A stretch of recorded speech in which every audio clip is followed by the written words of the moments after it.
नमस्कार, सुप्रभात दोस्तों।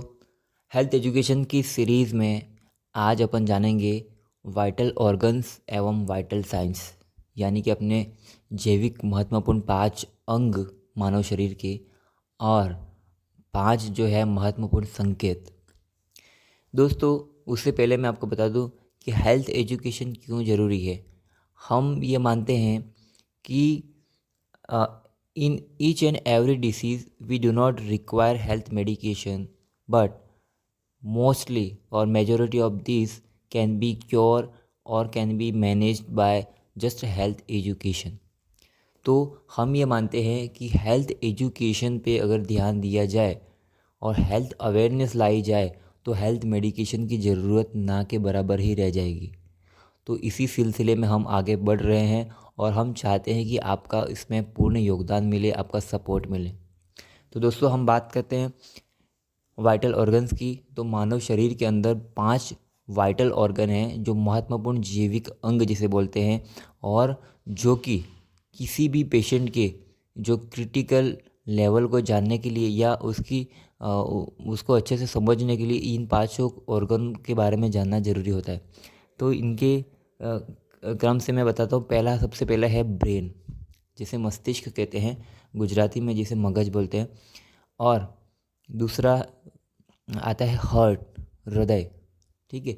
तीसरा है लंग्स, फेफड़े। चौथा है लीवर, यानी कि यकृत। पांचवा है किडनीज, किडनियाँ। तो दोस्तों, ब्रेन और अपना हार्ट और लीवर, इनकी संख्या एक होती है, ये सिंगल होते हैं। मतलब इनका जो नंबर एक ही होता है, मतलब एक एक ही है। फिर बाकी जो बचे फेफड़े और किडनियाँ, ये दो दो क्वांटिटी में होते हैं, मतलब left and right kidney and left and right lungs. तो ये दो होती है इनकी मात्रा। तो दोस्तों, कोई भी पेशेंट अगर हॉस्पिटलाइज होता है, हॉस्पिटल में जाता है, तो उस वो कितना क्रिटिकल है ये जानने के लिए इन पांचों अंगों की जो है वो स्टडी होती है, इनके रिपोर्ट्स वगैरह निकाले जाते हैं।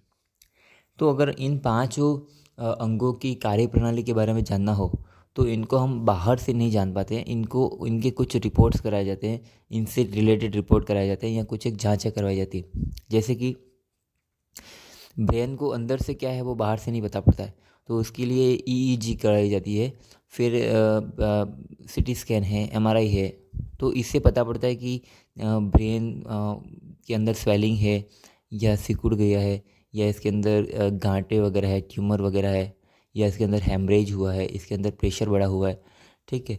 तो ये उनसे पता पड़ता है। फिर हार्ट की बात करें तो हार्ट के अंदर बेसिकली कॉमनली ईसीजी करवाया जाता है, कार्डियोग्राम, ठीक है। तो उससे अंदर उसकी फंक्शनैलिटी पड़ती है कि इसके अंदर ब्लॉकेजेस है या ये सही। इसके बाद जो वाल है, वाल्व, तो वो क्लियर काम कर रहे हैं, इसके S1 S2 जो साउंड है वो क्लियर है कि नहीं। फिर इसके अंदर इको इको 2D इको कराया जाता है, ठीक है। तो फिर जैसे लंग्स की कार्यप्रणाली को जानने के लिए एक्सरे कराया जाता है, ठीक है, कि इसके अंदर जैसे कि निमोनिया वगैरह में हवा बढ़ जाती है, ब्लड बढ़ जाता है, तो इसके अंदर पानी वगैरह तो नहीं भर रहा है, इसकी स्वेलिंग वगैरह तो नहीं है, कफ वगैरह तो नहीं ज़्यादा। तो ये इसके इंटरनल फंक्शनिंग को हमको जांचों के द्वारा पता पड़ा जाता है। जैसे किडनी लीवर की बात करें तो सोनोग्राफी की जाती है। सोनोग्राफी से पता पड़ता है कि लीवर या किडनी में सूजन तो नहीं है, किडनी में पथरी तो नहीं है, ठीक है, इनकी साइज़ कितनी है, सिकुड़ तो नहीं गई है। तो ये सारी चीज़ों को जांचों के द्वारा पता पड़ता है। लेकिन कुछ ऐसी चीज़ें हैं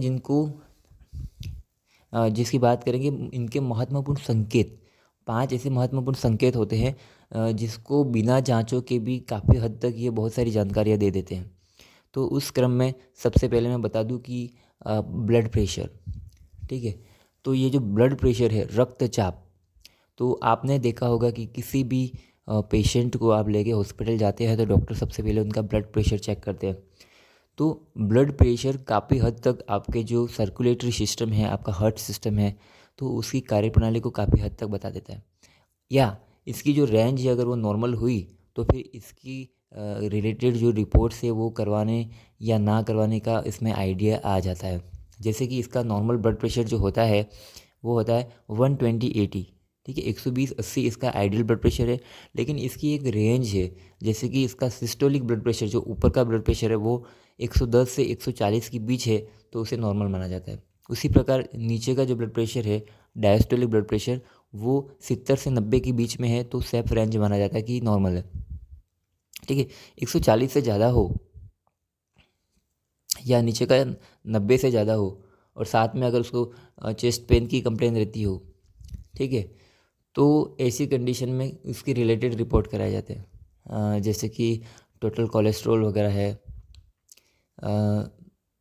हार्ट के कुछ सीपी के एमबी वगैरह या ईसीजी वगैरह, ठीक है। बाकी इसको कंप्लेन नहीं है तो इसको नॉर्मल माना जाता है। तो तो ये इसकी रेंज होगी, और ये वाइटल मतलब साइन हो गया कि महत्वपूर्ण जो जैविक अंगों के जो संकेत है। पहला ब्लड प्रेशर, दूसरा है हार्ट रेट, ठीक है, या उसको पल्स भी बोलते हैं, हार्ट बीट भी बोलते हैं, धड़कन भी बोलते हैं। तो धड़कन, ब्लड प्रेशर देखने के बाद तुरंत ही धड़कन दिखी जाती है। आपने देखा होगा कि डॉक्टर आपकी हथेली को पकड़ के नब्स गिनता है, काउंट करता है कि 1 मिनट में यह कितनी बार काउंट होता है, तो उसको बिट पर मिनट में काउंट करते हैं कि 1 मिनट में कितने धड़कनें होती है आपकी। तो 72 इसकी जो है वो आइडियल वैल्यू है, लेकिन इसका जो एक सेफ रेंज है वो 60 to 100 है, 60 से 100। हाँ, अब इसमें 60 से 100 के बीच में है तो नॉर्मल माना जाता है।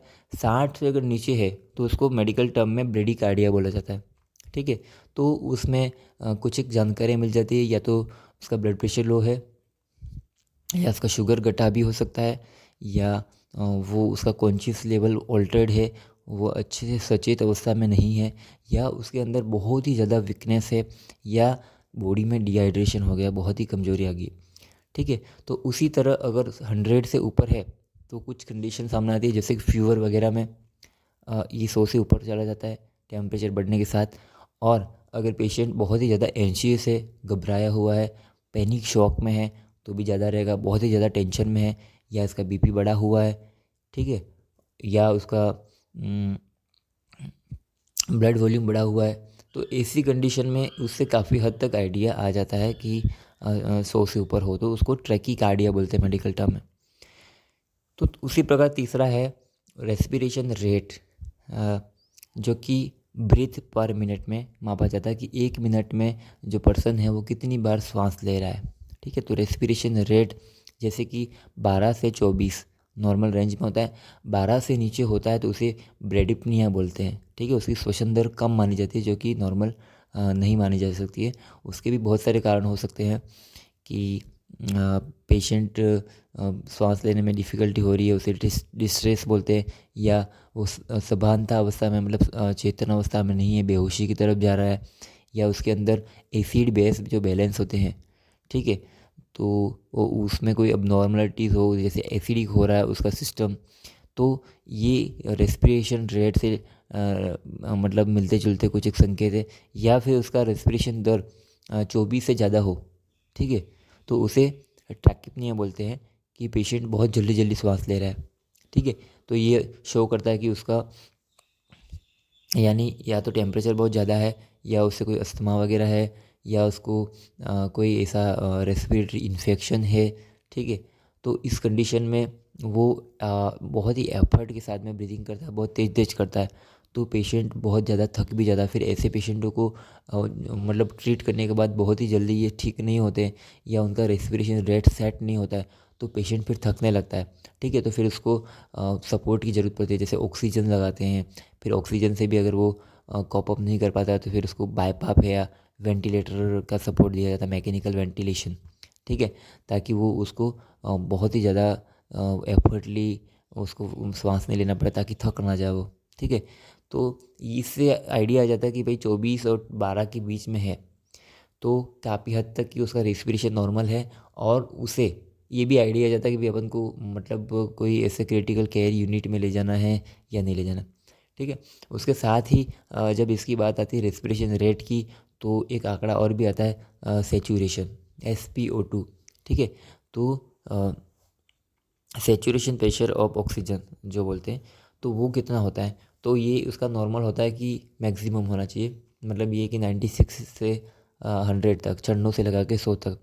तो इसमें जैसे कोरोना में सबको पता पड़ गया था कि भाई सेचुरेशन घटता है, सब देख रहे थे पल्स ऑक्सीमीटर से, ठीक है, उंगली में पल्स ऑक्सीमीटर डाल के उसमें हार्ट रेट भी बताता है और पल्स ऑक्सीमीटर जो पल्स का जो सेचुरेशन लेवल है, ठीक है, तो ये सेल्यूलर लेवल पे ऑक्सीजन का परफ्यूजन कितना है वो बताता है। तो ये मानो कि 100 है, अच्छा है, 90 96 से ऊपर भी है तो नॉर्मल है, फिर उससे नीचे हो तो मान सकते हैं कि ऑक्सीजन का लेवल कम है, ठीक है। जब ऑक्सीजन का लेवल बहुत ही ज़्यादा गिरता जाता है, जैसे 90 तक आ गया, 90 से नीचे है और पेशेंट को रेस्पिरेशन रेट भी बढ़ गई है, ठीक है, तो ऐसी कंडीशन में मान सकते हैं कि पेशेंट का जो रेस्पिरेशन सिस्टम अच्छे से काम नहीं कर रहा है, हो सकता है उसे निमोनिया वगैरह हो, ब्रीदिंग डिफ़िकल्टी हो, इन्फेक्शन हो। तो ये काफ़ी आइडिया दे जाता है कि भाई अपन को वेट करना चाहिए या हॉस्पिटल जाना चाहिए या क्रिटिकल केयर यूनिट में जाना चाहिए। तो ये बहुत ही ज़्यादा महत्वपूर्ण आंकड़ा है, ठीक है। उसके बाद आ गया टेम्परेचर, बॉडी का तापमान।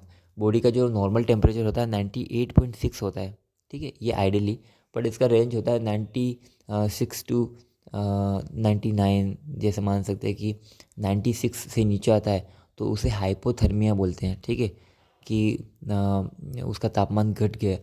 और ये बुखार से भी ज़्यादा खतरनाक होता है।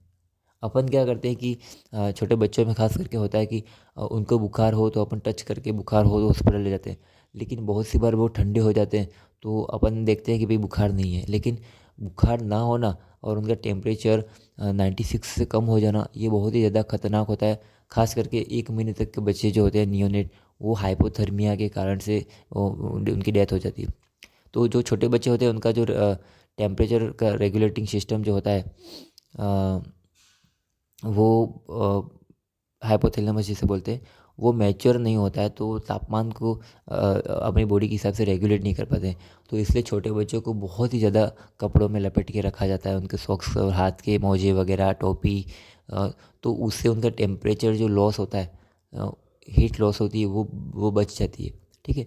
तो एक बार फीवर हो तो घबराने की बात नहीं है, लेकिन अगर ठंडा पड़ जाए बच्चा तो बहुत जल्दी वो एक बहुत ही महत्वपूर्ण खतरे का संकेत है, तो उसे अवश्य ध्यान देना चाहिए। तो फिर उसके बाद 99 से ऊपर हो तो उसे फीवर बोलते हैं, ठीक है। जैसे कि 99 क्रॉस हुआ तो कि हल्का सा फीवर, माइल्ड ग्रेड फीवर बोलते हैं, ठीक है। तो माइल्ड से मॉडरेट फीवर और फिर सीवियर फीवर, फिर उसके बाद जैसे कि 100 क्रॉस करता है तो हाइपरथर्मिया है, फिर जैसे 102 103 है तो हाइपर पायरेक्सिया जिसे बोलते हैं, ठीक है। तो 102 103 है तो फिर ये पता पड़ता है कि बॉडी के अंदर कुछ इन्फेक्शन हो, ठीक है। बॉडी क्या करती है, जब बॉडी के अंदर इन्फेक्शन हो तो उस इन्फेक्शन के जो माइक्रोब्स है, जैसे बैक्टीरिया है, वायरसेस है, तो उनको किल करने के लिए बॉडी अपना जो टेम्परेचर है वो बढ़ा देती है, ताकि कुछ एक वायरसेस होते हैं वो हाई टेम्परेचर के अंदर वो न्यूट्रल हो जाते हैं, उनकी एक्टिविटी बंद हो जाती है, उनका कामकाज बंद हो जाता है और फिर बॉडी इसको बाहर फेंक देती है, ठीक है। तो जो बुखार जो आता है वो एक कोई बीमारी नहीं है, बट ये बीमारी का साइन है, लक्षण है कि इनके अंदर इन्फेक्शन है। तो जैसे कि एक सामान्यतः जो वायरल बुखार होते हैं उसमें टेम्परेचर थोड़ा बढ़ता है, 100 101 102 जितना, पर 103 से ज़्यादा टेम्परेचर जब बढ़ता है तो ये ज़्यादातर बैक्टीरियल केस में होता है। तो उसमें फिर ब्लड की रिपोर्ट्स करानी होती है कि जैसे ब्लड काउंट क्या है, CBC कितना है आपका, WBC कितना है, तो वो इन्फेक्शन को काउंट करता है, फिर उसके हिसाब से फिर ट्रीटमेंट जो कराना होता है। तो ये भी आपको आइडिया आ जाएगा कि भाई 103 से ज़्यादा है तो क्या हो सकता है। तो जैसे कि निमोनिया में भी ऐसा होता है, टाइफाइड में भी ऐसा होता है, डेंगू में होता है, मलेरिया में होता है, ठीक है। तो इसको अपन जज कर सकते हैं कि रियली उसको हॉस्पिटलाइज करने की या हॉस्पिटल ले जाने की ज़रूरत है, या वायरल बुखार होता है तो सामान्यतः वो घर पे ही ठीक हो जाता है और उसका टेम्परेचर बहुत ही ज़्यादा नहीं होता है, ठीक है।